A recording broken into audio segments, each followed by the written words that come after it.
Hello, good afternoon. Thanks for having me to talk to you this afternoon.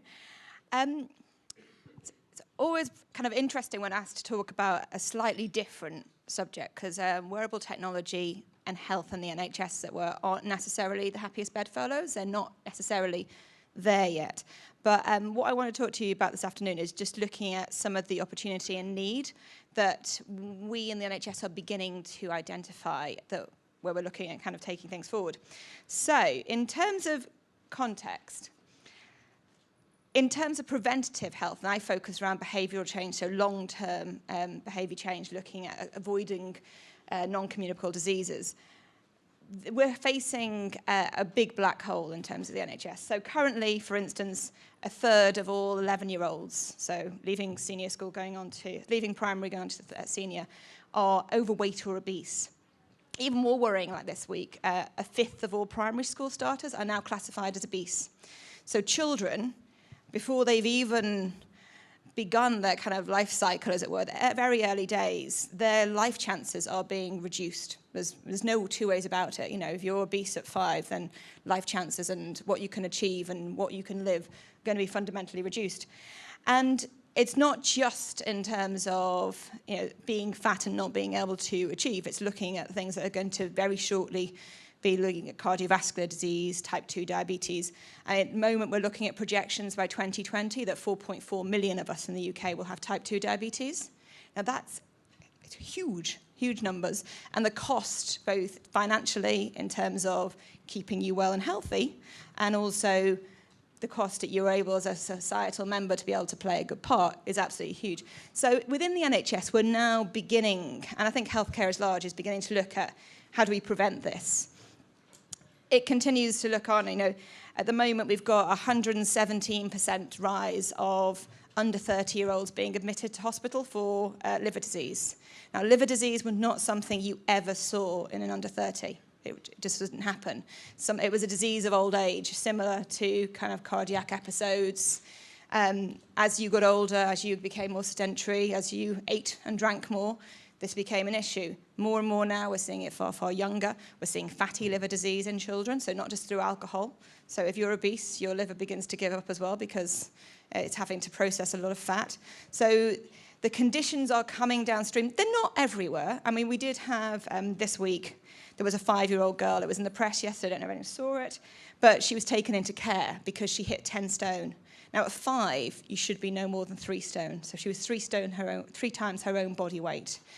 At 10 stone, guidance was given to the family that this was now neglect and harm. So they're the stories that make the press, but actually they are the tip of the iceberg. So we are facing a quite frightening future. It's not just us. The World Economic Forum has said that by 2030, that non-communicable diseases, so things like cancer, stroke, diabetes, and cardiovascular problems, are going to cost us 47 trillion. And that's dollars, but it's still a lot of money.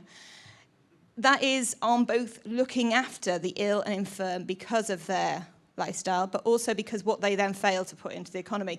So no one has yet got the answer. If they did, we'd have done it by now. But there is definite need for technology. And one of my roles is looking at, so we just recently led a project, which I'll tell you a little bit more later about, where we look for technological solutions to obesity and alcohol-related disease. It's quite clear the NHS can't fix it in the UK, and actually worldwide health services per se cannot fix this. These are diseases caused by other things. We're the patch up and ship out service, not the prevent service. So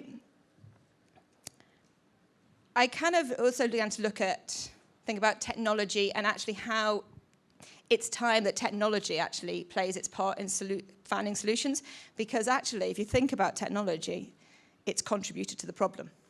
So we've used technology over the years to make food fast, to make it convenient, to pop home at night and bung something in the microwave and eat it instantly. We don't even have to chop up the vegetables anymore. We've taken out everything that once upon a time went into creating our meals. I mean, if you want to go further back and look at the agricultural industrial revolutions, we're doing less and less and less, but we still think we need to eat the same. I personally have family over in Ireland who are farmers, and that my auntie still feeds them. Like, they go out and mow the land by hand, and I point to her that actually they're in a large tractor that does it for them. But so our sense of what we should eat, 3 square meals a day, you know, it very much still people eat meat and 2 veg, lots of carb-heavy diets. Also looking at the fast food and the intake of fat and sugars and sucroses, we're eating and we're not necessarily putting it out. We've also designed our environment to get us everywhere quicker without putting the energy or effort in. God, this is a bizarre room to look at. I'm looking at some blue faces. It's quite weird. So disconcerting.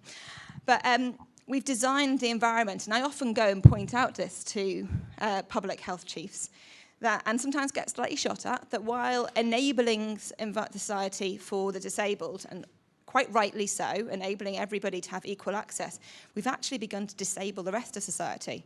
So because we've stuck escalators everywhere and lifts, it's not just there for the people for whom it was designed originally. Everybody else, I mean, if you're in London, you'll see it. Londoners plough each other down to get to places, but come to the bottom of an escalator at Tube Stop, and they all queue up, and they all become little sheep. And their behaviour is modified, not by their motivations or their desire to get somewhere, just what comes easiest, their default. So technology has contributed, and I think it now can contribute to the solution. Obviously, this is about wearable futures and wearable technology, and there isn't a whole heap out there that actually is demonstrably affecting health in a positive way that I've seen at the moment that can point to clinical trials, etc. There is more coming through. And we also have a kind of slightly dichotomy when you think about NHS and technology. This is the image that people think about. So that's something called CyberKnife. It's state-of-the-art. It's used for pulsating radiotherapy on tumours. So if you have a tumour, this can be used to very much pinpoint your part in your body and deliver the radiotherapy. I mean, this is a classical, this is radiotherapy. It's not very comfortable, but if you've got a brain tumour, this is what we do to you. This has been designed so it can not be a surgical intervention. So technology and progress in the NHS typically has been around the catching end, so making those who are very, very sick live longer and fix them with less obtrusive surgical demands, etc. And that's a great place to be for those people, but it has sucked out a lot of the rest of the resources in terms of where the need is. And if you're looking at the kind of numbers I was talking about earlier, that's not going to be resolved by this kind of technological investment. So I began to think about real wearable technologies, and of course in preventative health, this is most probably the biggest thing that's been of a help to us. And simply by developing technology, it's come on leaps and bounds from where it was first created, we have prevented the communicable disease, so the things you can catch, as it were. And in recent times, it has progressed. Now, these cause a lot of debate, the e-cigarette, because we don't know. I'm terrified of them, actually, because I don't know what, in 10 years' time, a study is going to reveal that while it may have been stopping you taking in the tar from traditional smoking, and I did spot quite a few people smoking outside in their lunch breaks. It's always great to watch behaviours before you come and have a chat about health and behaviour change. They are removing the tar, but what else are they doing? They are also setting fire to things quite a lot as well, so it does have its problems in their places. But there is a huge kind of opportunity to look at where else technology, and particularly wearable technology, could begin to provide solutions. And it needs to do it quick, because 2030 isn't actually that far off. It's within living years, and if you're beginning to look at a generation of children who won't outlive their parents, they will have a lower lifetime than their parents do, simply because they're killing themselves. They're not catching something, so they're not getting TB. Apart from we live in London, we've got quite a high TB rate, but tuberculosis, HIV, malaria, lots of investment, lots of development, but we're beginning to make an impact on those diseases. The other diseases were less so. And it becomes more and more important when you begin to think that, well, yeah, about half of you will have cancer in your life. So the figures now look about 47% of us will have cancer during our lifetime. It's not to be feared because you'll most likely die with it as opposed to of it. It's a disease of age, but it's also a disease of lifestyle where 40% of cancers are simply down to our lifestyle choices.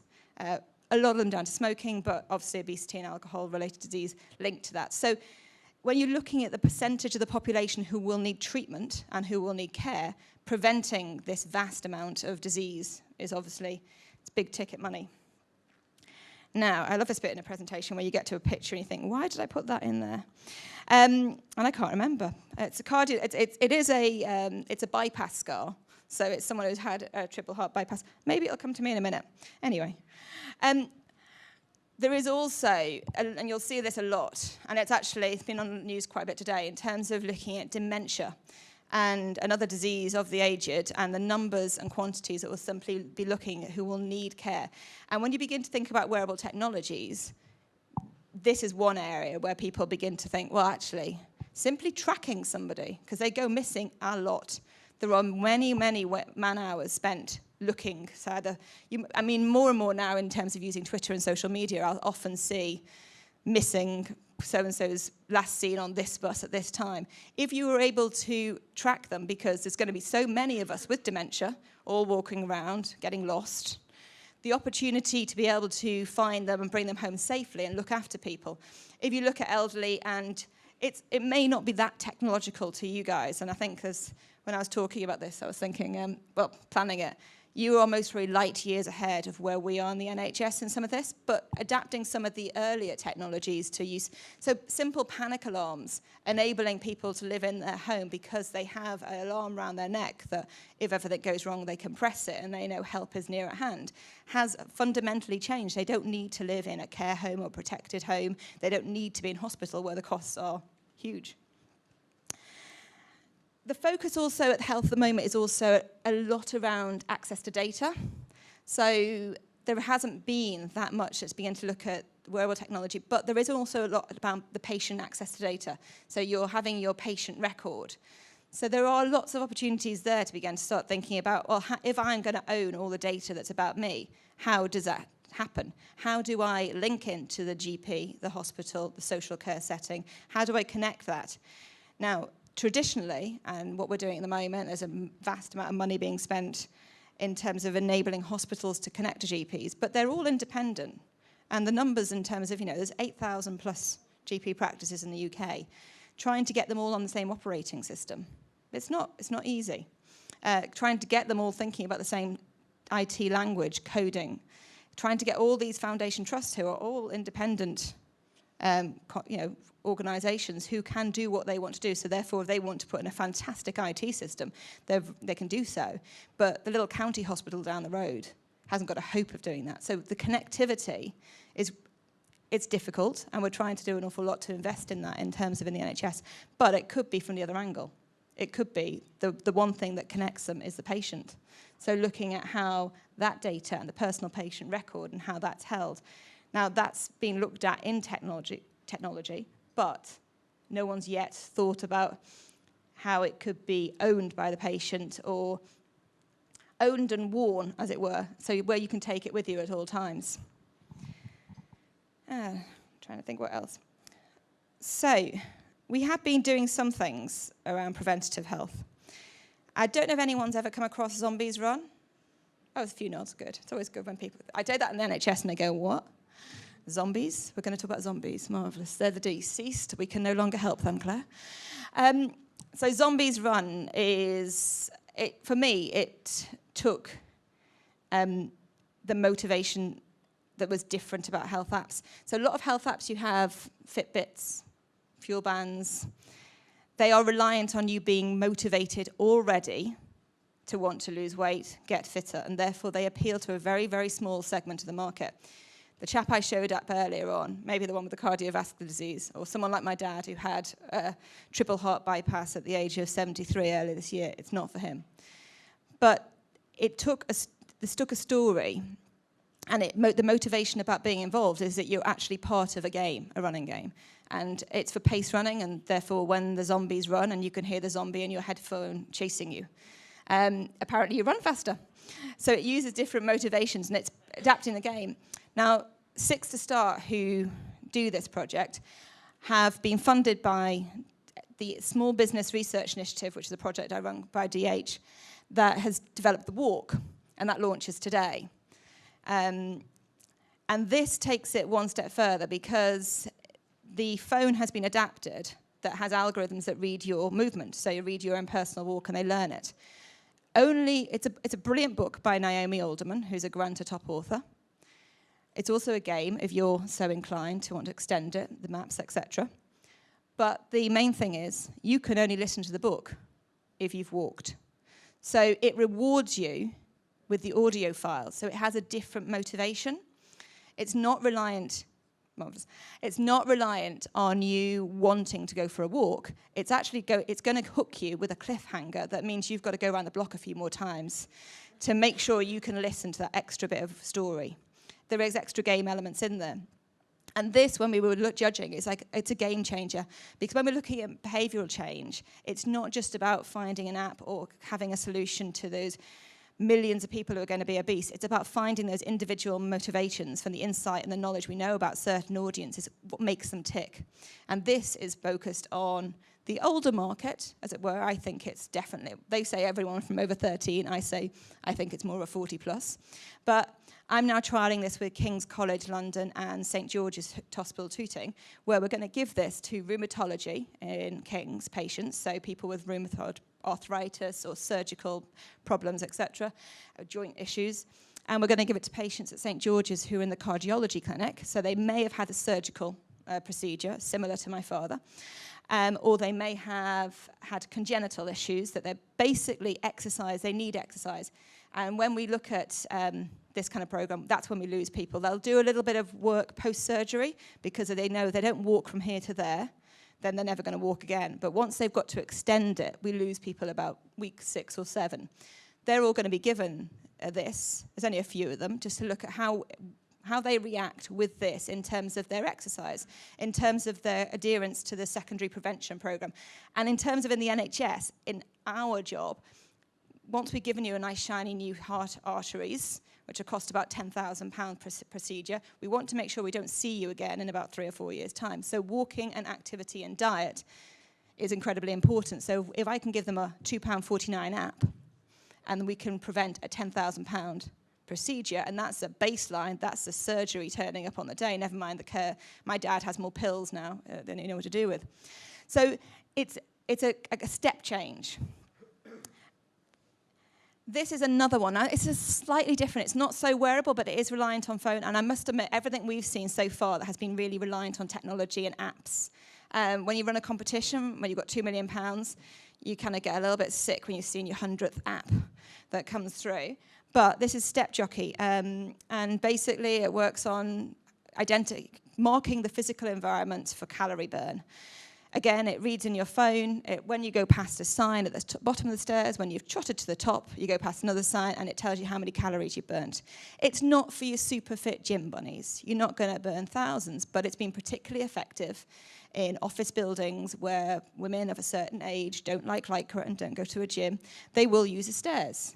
They'll use this as an everyday environment. It begins to make us think differently about our environment. It tots up your calories. You can play against friends. You can look at leagues.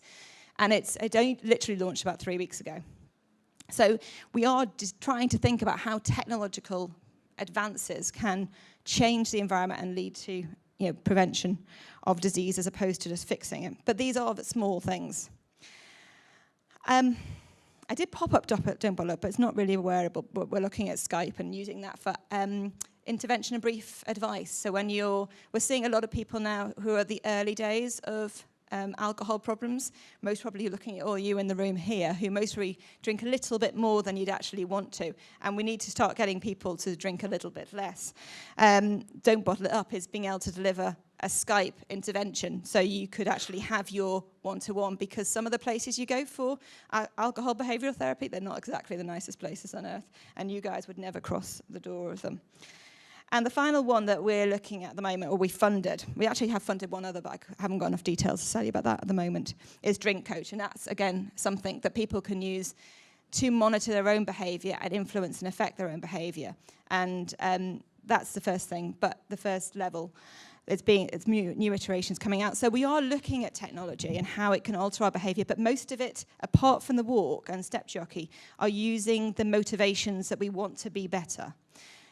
I'm interested in wearable to begin to think about how can it find the other motivations to make us healthy without us actually desiring to be healthy. Unfortunately, desiring to be healthy isn't enough. Otherwise, we'd all be super fit, rational human beings, and we'd always use the stairs, and we wouldn't have cream in our coffee, and we wouldn't have McDonald's would be out of business.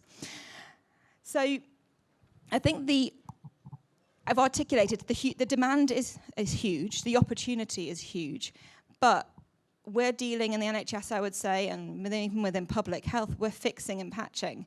In public health, we're stopping you smoking. We're trying to prevent you getting a sexual disease. Ideally, we'd like you to go run and eat better, but we're at the end where we're working with those who are in clinical need. Even in public health, we're dealing with people who have been referred for exercise on prescription and things like that. In the NHS, by the time you've got there, you've got a problem. And we're most 30 years too late. I'm kind of, I think, the gauntlet. I thought this was an opportunity to talk to you all and began thinking, how do I stop that 5-year-old getting to 10 stone? How do I stop those 11-year-olds who are leaving primary school? How do we get them to lose the weight? Being obese and overweight at 11 is not good on your joints, on any of your inner organs. It's not a good start. How do we stop them being the cardiovascular, stroke, type 2 diabetes patients of the future? And rather depressingly, that's kind of my speech at the moment. I haven't got the solution. I'm really excited that there are new ways of doing this, but it needs a sizable kick up the behind, and it needs to move a lot quicker. And it has to be other people who don't typically think about health. It's actually they're thinking about other commercial reasons. And I think that's me. So thank you.